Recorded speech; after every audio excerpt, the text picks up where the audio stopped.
Ok. Buongiorno, l'ultima battaglia oggi.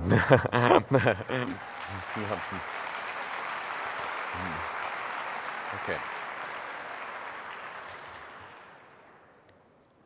It's very hard for me to follow and elaborate on such an excellent presentation. But I've been asked to say a few words on the possibility of Italy leaving the Eurozone. I want to stress that this is not necessarily the first option. I think, in fact, this is a last resort that should be taken with great care, and when all other options have been exhausted. I say this because there are no easy options available to you.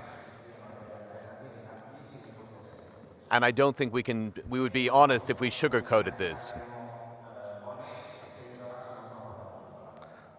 So this is a political judgment that you, the Italian people, will have to make.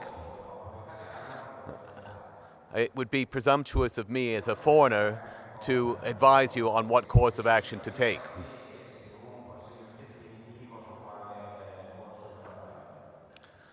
So I'm just going to give a very few specific options as to what would be entailed if Italy were to leave the euro. I have a little paper called Exiting the Euro. Yeah. Okay, so this is what would have to happen first of all. To exit the euro, for a nation to regain its currency sovereignty, here are the following changes that would have to occur. First of all, you would have to reintroduce a new currency or the old lira under monopoly issue. Within this currency, the national government could purchase anything that was for sale in that currency, including domestic unemployed labor. At the same time, the central bank, the Bank of Italy, would receive a refund of the capital it had contributed to the European Central Bank. And it would also receive back all of the foreign currency reserves that it had moved over to the EMU system. The nation's central bank would then regain control of monetary policy, which means that it, and not the bond market, could set interest rates along the yield curve and add to bank reserves if necessary.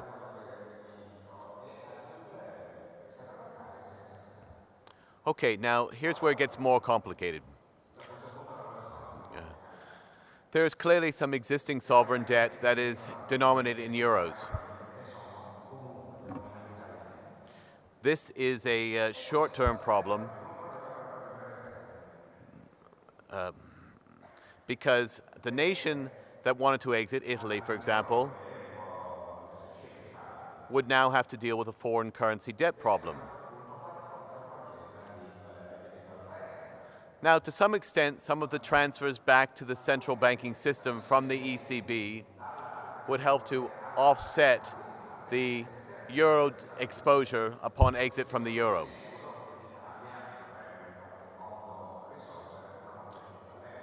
But I'm not going to lie to you. It would be part of a painful adjustment process, and you may ultimately have to default. You would, at that point, have to enter into a negotiated settlement whereby the creditors accepted your local currency or nothing.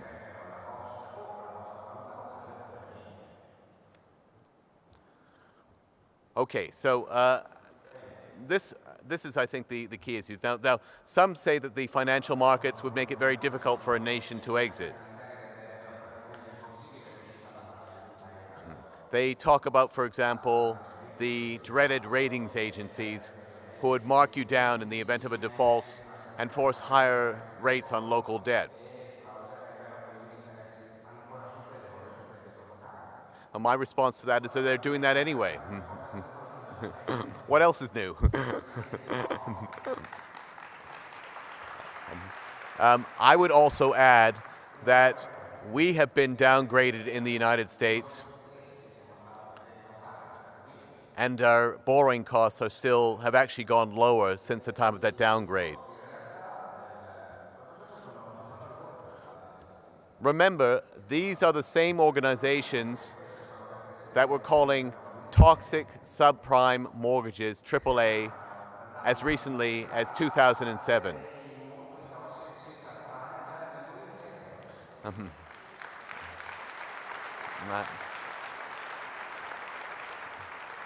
I think even Mr. Berlusconi has more credibility than the ratings agencies.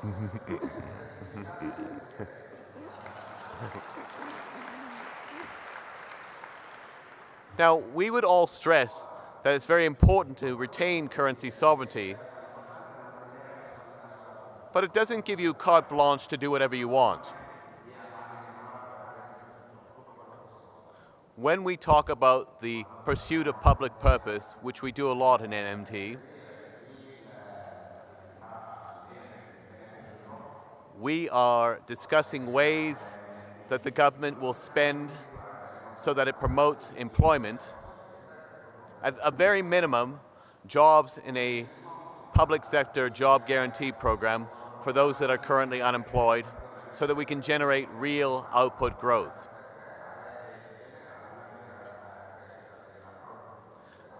The government has to use its newly found fiscal freedom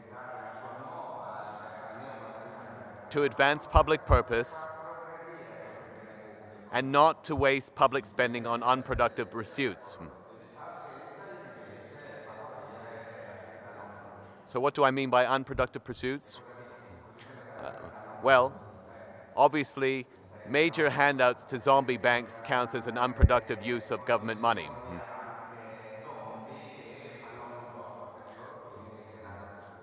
You want to give money, as we like to say in America, to Main Street rather than Wall Street.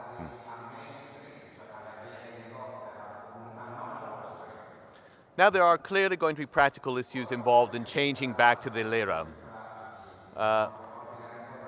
First of all, you'd have to amend the computer codes. But you've had some experience with that. You all remember the Y2K bug. A lot of hard work had to be done to ensure that we did not have a meltdown in our computer system. So, then how do we support the new lira, the new currency? Well, the Italian government would have to announce that it will begin taxing exclusively in the new currency, in lira. And it will also announce that it will make all payments going forward in lira, not in euros. That's the main thing. The government can now provision itself and continue to function on a sustainable basis. So what will be the value of the new lira? Well, that really depends. That's where the markets do come into play. The new currency will be allowed to float. The exchange will be determined between willing buyers and sellers at market prices. Now, as I said, about the existing euro debt, that will be a subject of negotiation. But now the leverage rests with the government, not with the markets. It can be a long process. Argentina is still negotiating and litigating claims from the time when it depegged its currency in 2001. That hasn't stopped Argentina from growing or functioning as a real economy. Same thing in Russia. The ruble collapsed in 1998 from 6 to 28 against the dollar. The banking system was highly disrupted. The capital markets did not function for a number of months. But today, we still have a ruble. We still have a Russian banking system. Russia has survived. And the other question is what to do about euro bank deposits and euro bank loans. Well, for now, they remain in place. There is nothing to stop Italy, ordinary Italians, from using euros or having euro deposits. Just like there's nothing stopping you from having dollar deposits or British pound deposits. Panama has decided to dollarize. Nothing that the United States has done prevents Panama from continuing to use the dollar. Okay, so here I think is where the job guarantee program that Stephanie has discussed is extremely important. I think it's absolutely essential that this be one of the first programs that is introduced by the government, because the first thing you want to do is ensure that there is minimal unemployment.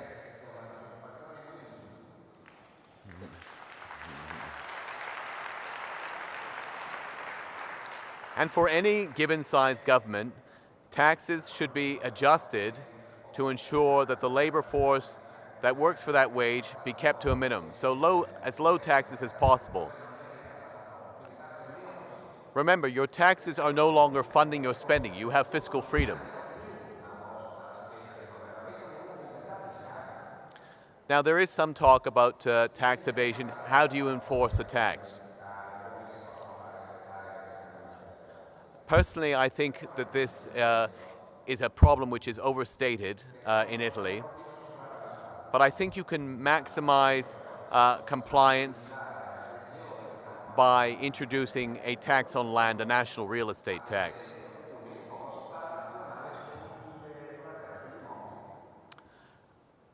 Obviously, it's much more difficult to avoid. You can't move land around. So it seems to me that's an effective way to collect taxes.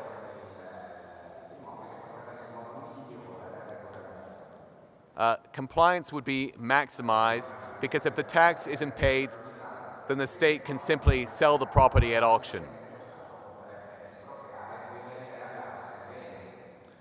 Everybody contributes either as an owner of the property or as a renter, as the owner's costs would ultimately be passed through to the renters.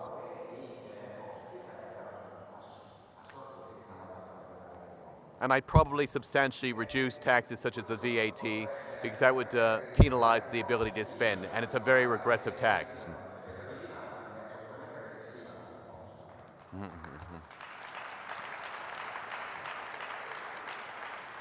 Finally, I would say that all lira bank deposits would be fully insured by the government.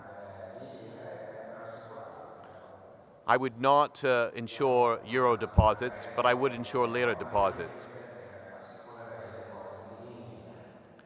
Banks would be government regulated and supervised. They would be prohibited from any secondary market activity, which means no derivatives, no credit default swaps, no trading against your clients. Bankers are there to lend, provide capital for businesses and consumers so that the economy can grow, not to bet against their consumers as they do today. And I'd probably include substantial capital buffer requirements, such as around 15 to 20%. Those are just a few specific suggestions I have. Guarda, sono alcune dei suggerimenti specifici che ho a proposito I know we're going to discuss them in greater delle regole detail sono on the generali, roundtable, quindi dettagli but I thought I would che introduce these now as there had been essendo poi considerable un'istituzione demand come for this sort of l'ENG, visto presentation che yesterday during the essendo question anche period. una delle teste So, europei, thank you very come much.